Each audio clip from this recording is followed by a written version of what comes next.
চরমোনাই ইসলামী কি দেখা যায় এখানে? ইসলামী আন্দোলন চরমোনাই ছিল আওয়ামী লীগের দালাল। Seriously? তারপর ডাকসু বিপি সাদেক কাইয়ুম নির্দেশ দিলে চরমোনাইয়ের নেতাকর্মীকে কিসে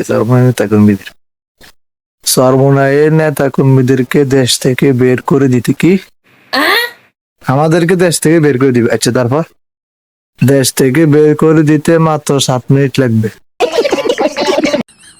যাক, মাশাল্লাহ ভাই, বিশ্বাস করেন এই পোস্টটা দেখে অনেক খুশি হইলাম। নাম কি? এমবি জোবায়ের কে? আচ্ছা যাক ভাই, আমি সৌদি আরব যেতে চাই। আমি একজন ইসলামী আন্দোলনের নেতা কর্মী, এই প্রচার সম্পাদক হিসাবে দায়িত্ব পালন আছি আলহামদুলিল্লাহ। আমি এখন ভাই অনেক দিনের স্বপ্ন আমার, এই জোবায়ের ভাইকে বলতেছি, জোবায়ের ভাই আমার অনেক দিনের স্বপ্ন, বুঝছেন, আমি এই সৌদি আরব যেতে চাই, বুঝছেন, আমার পানের নবীর দেশ সৌদি আরব মক্কা মদিনা যেতে চাই। একটু ব্যবস্থা করে দেন ভাই, আপনার জন্য দোয়া করবো আর কি। ওকে ভাই।